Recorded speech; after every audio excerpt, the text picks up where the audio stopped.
Alors, je vous propose d'écouter, l'une de mes clientes. C'est une start-up, qui travaille à la fois sur l'intelligence artificielle dans la cosmétique, qui travaille sur un rouge à lèvres,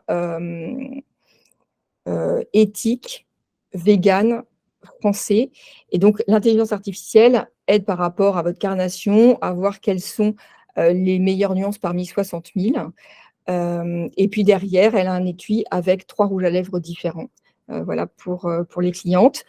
On l'accompagne encore, Marie et sur l'ensemble de ses fondamentaux et cetera, on avait un peu de mal à avancer, c'est-à-dire qu'on faisait 3 pas en avant, 2 en arrière, c'était un petit peu compliqué et puis, à un moment donné, je pense que j'ai eu une question clé, qui a généré un déclic parce que, quand j'accompagne en fait, des entreprises, on travaille évidemment la stratégie, on travaille des fondamentaux, mais on travaille aussi le mindset et on s'aperçoit que, chez bon nombre d'entrepreneurs, il y a quand même des, rouages à déverrouiller par moment.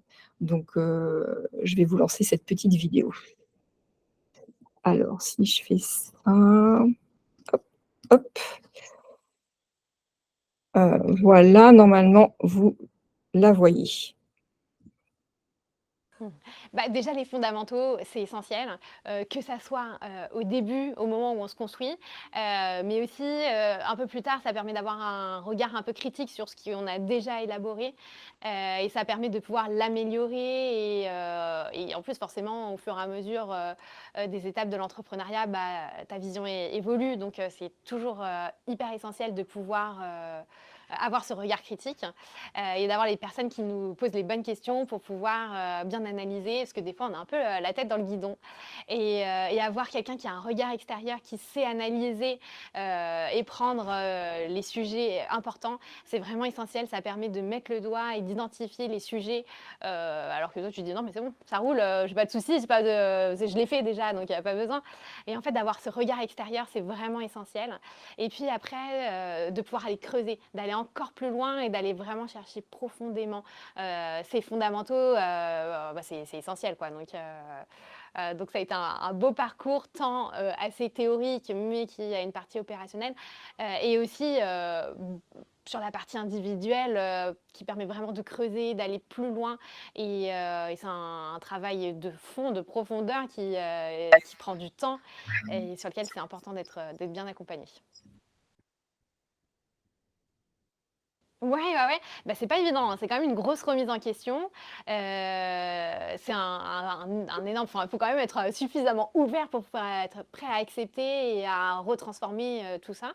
Mais c'est des déclics qui, je pense, vont nous faire gagner un temps, pas possible, quoi.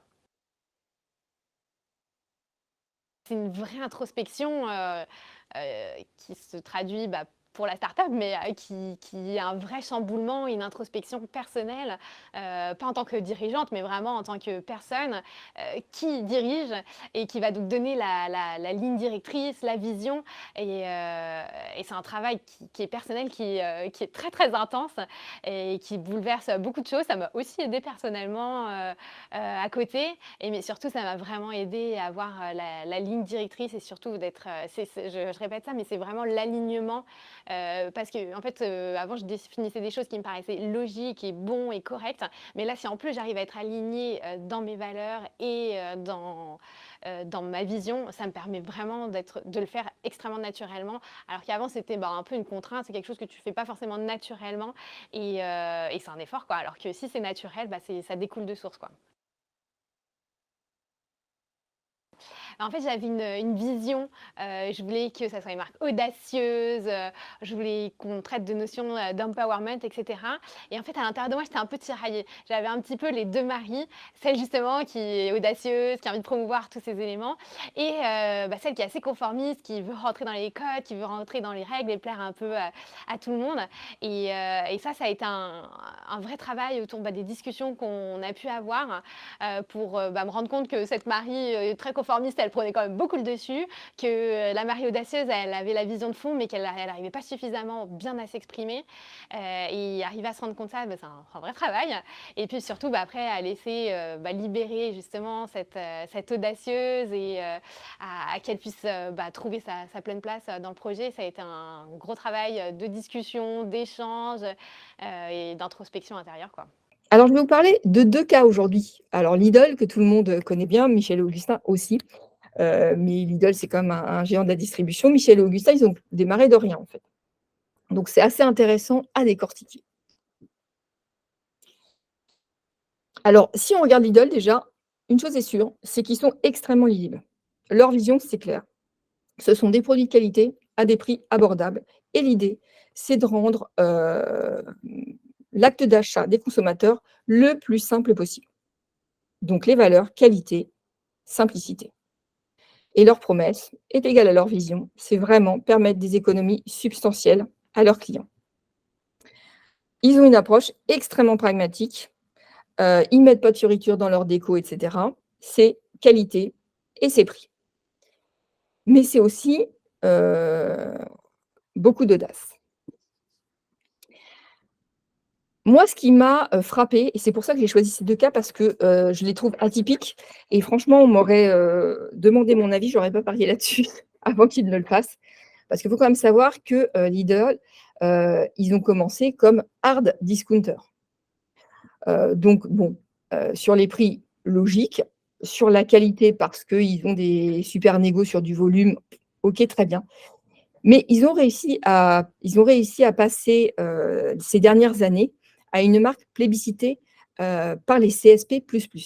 Et comment ils ont fait? C'est quand même assez fort, parce que j'aurais pas imaginé moi des CSP++, pardon, aller se balader dans les allées, de Lidl, sur des palettes avec des produits qui sont pas des produits de marque. En tout cas, c'était pas le cas au début. Ils avaient comme archétype de marque vraiment, le côté sage et le côté soignant, hein. C'était, relativement justement très sage et ils sont passés d'un seul coup, hem, aux archétypes explorateurs et créatifs. Vous l'avez tous vu, ils ont des arrivages d'électroménager de type, Dyson, à prix cassé. C'est pas Dyson qui va casser ses prix, hein, mais ils achètent des gros volumes, ils se font des marges minimum, et ils attirent, énormément de monde parce qu'en plus, ils créent la rareté. Heu, Encore plus énorme, je trouve, c'est lorsqu'ils font des produits de marketing. Vous avez peut-être tous vu, les baskets, bleues, jaunes et rouges, au logo Lidl. Et bien, les gens vont acheter ces produits, les revendre parfois, plus cher parce que, ils sont collector. C'est quand même incroyable, qu'une marque low cost finalement, ait ses propres produits logotés et que les gens se les arrachent. Donc moi, je trouve ça assez, incroyable et tout est véritablement, aligné, jusqu'à leur communication et leur publicité où il y a une vraie connexion émotionnelle. On sent qu'ils sont là au service des gens, pour, leur permettre d'accéder à des produits, je veux dire du quotidien, mais des produits aussi relativement luxueux à des prix extrêmement abordables et avec un côté de proximité, assez intéressant. Tout le monde connaît la pub, «Patron, on est mal». Voilà et je trouve qu'ils ont vraiment, sorti, leur épingle du jeu. C'est, je trouve un modèle extrêmement fort et quand on voit, les gros, hein, que ce soit, Carrefour, Leclerc, Super U, bon, chacun a sa personnalité, mais finalement, je suis pas sûre que dans la rue, si on demandait à des gens, de donner en deux trois mots, voilà ce qu'ils pensent, de la stratégie Carrefour, je suis pas persuadée que les gens sauraient répondre. On pose la même question sur Lidl, je pense que tout le monde, a une réponse à formuler et alors que, voilà, ils ne sont pas des pros ni de la com ni du marketing, mais il y a quand même quelque chose, qui émane de cette marque qui est, je trouve extrêmement puissant. Alors, si on parle de Michel et Augustin, ça aussi c'est intéressant et j'ai envie de dire, il y a encore plus d'éléments, voilà, à décortiquer. Donc, leur vision, c'est d'allier la créativité, à la gourmandise. Leur valeur, c'est l'authenticité, hein. Ce sont des gens extrêmement, transparents, avec leur écosystème et puis ce sont des passionnés qui ont envie de prendre du fun. Donc la promesse, voilà, c'est des produits de haute qualité, élaborés, à partir d'ingrédients naturels et sains, et l'idée, c'est d'offrir une expérience gourmande. Ce sont des gens qui ont commencé, sur un marché quand même qui est, hyper concurrentiel et qui est occupé par des marques comme Danone ou Nestlé. On s'imaginait pas une start-up arriver et être référencée à côté de ces gens-là. Mais ils ont cassé les codes. Alors c'est 2 copains à la base, hein, je crois qu'il y en avait un dans la finance, un dans le marketing, et ils ont décidé de se faire plaisir, de lancer leur entreprise, et leur stratégie, c'est vraiment stratégie de différenciation. Alors leur entreprise, est-ce que vous savez comment elle s'appelle? Comment ils appellent leur entreprise? Eh ben, leur entreprise, c'est la bananerie. Les collaborateurs, c'est les troublions du goût. Leur service client, c'est la boulangerie de quartier. Voilà, donc déjà de base, ils font pas comme tout le monde. C'est, think, vraiment out of the box, hein, à tous les niveaux. Et alors si je dois vous raconter une petite anecdote parce que celle-là, moi, elle me plaît énormément. Cette entreprise, elle a été créée en 2004. Je pense que très rapidement, ils se sont dit que ce serait, super bien de pouvoir être référencés, dans des entreprises, innovantes, comme Starbucks, hein, parce qu'à l'époque, c'était quand même innovant et voilà et tendance. Donc j'imagine qu'ils ont lancé, plein de bouteilles à la mer, en direction, de Starbucks et puis un jour, en 2015, ils reçoivent un appel et on leur dit: «Bah, voilà, ce serait bien de livrer un petit déjeuner, pour, le conseil d'administration, de Starbucks aux États-Unis». Et là, ce qui est intéressant, c'est qu'ils font feu de tout bois et donc Charlotte de, Michel Augustin, elle dit: «Bah, super, bah, on va les livrer. On va les livrer nous-mêmes. Donc on va prendre l'avion». Et donc bah, d'abord, elle nous fait un effet d'annonce, filmé en disant: «Oh, vous savez pas, on a reçu un message de Starbucks» et cetera. Et puis elle se, filme dans le taxi, dans l'avion, elle nous montre que, ils se font des batailles d'oreillers, parce qu'ils ont 10 heures à tuer. Mais c'est hyper bien storytellé et ça fait tout à fait naturel et authentique, c'est vraiment amusant. Et donc ils arrivent, chez Starbucks, ils livrent leurs produits et puis ils demandent à voir, Howard qui est le patron.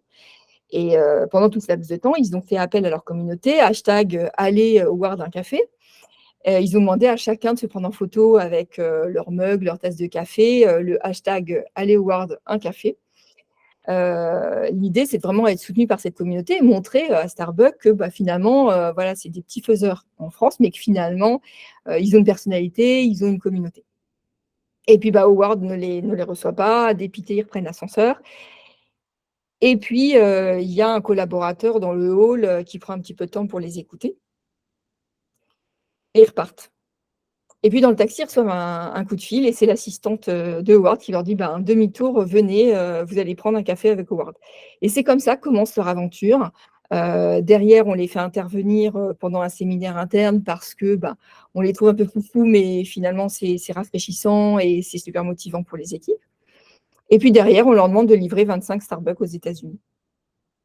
Et de la même manière, branle-bas de combat, faut qu'ils trouvent des camions, faut qu'ils trouvent, le moyen de produire parce que, ça reste une toute petite structure, en France. Et je trouve hyper intéressant, ces gens qui sont capables de faire un pas de côté, qui ont une, vraie vision, qui réinventent un petit peu les codes et puis qui ont un alignement, mais carrément parfait sur tout ce qu'ils font, en fait. Tout est méga aligné, authentique.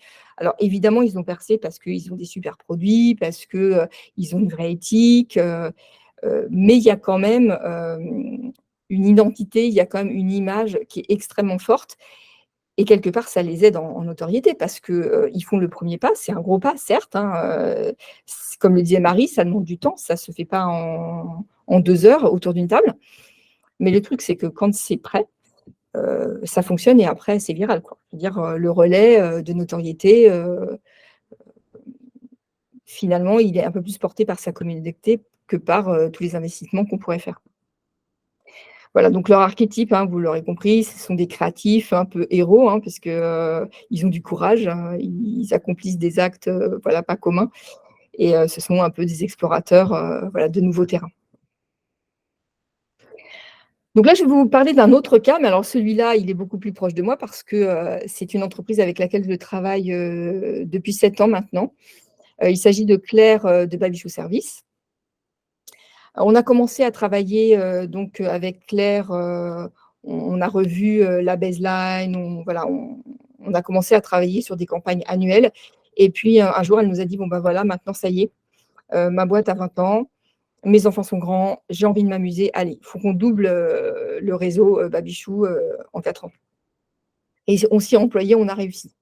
Et c'est pour ça que je vous disais que, aujourd'hui, croître de façon aussi intense, dans une enseigne en réseau, c'est pas évident, parce qu'il y a eu des événements, hein, entre le covid, la guerre, l'inflation, c'est pas forcément rassurant, pour les gens de se lancer dans l'entrepreneuriat, et c'est pour ça qu'il faut redoubler, en fait, d'efforts, dans la construction, de sa marque.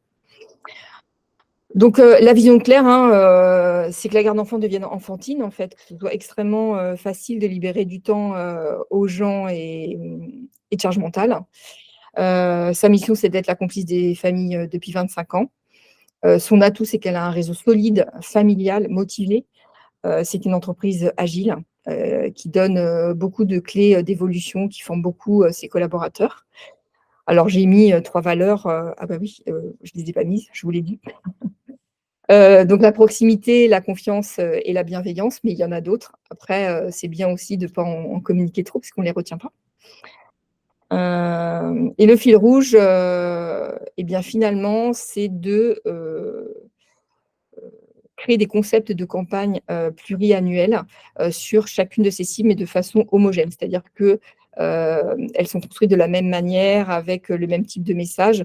Donc ces cibles, évidemment, ce sont, les candidats à la franchise, les intervenants, puisqu'il y a des, baby-sitters, hein, et puis, les prospects. Donc, la première année, on a travaillé la baseline, donc, qui se traduit par une autre idée de la garde à la maison. Donc une autre idée, sur l'aspect innovation, et puis, garde à la maison parce qu'à domicile, c'est technique. La maison, ça donne une idée un peu plus de proximité, avec les familles, et on a couplé ça avec, des mini spots TV, avant et après, E=M6, qui est, vraiment, l'émission familiale du dimanche soir, basée sur les sciences, donc, très connotée innovation. En 2018, ce sont les 20 ans, donc, on capitalise, sur l'expérience de la marque et on fait une campagne de réassurance, et on commence les études de notoriété pour avoir un préalable et pouvoir mesurer, l'évolution, de cette dernière sur les années qui suivent. En 2019, on passe sur l'illustration pour donner un petit côté enfantin et ludique, à la marque, et se démarquer des concurrents. À cette occasion, on choisit, une musique jingle.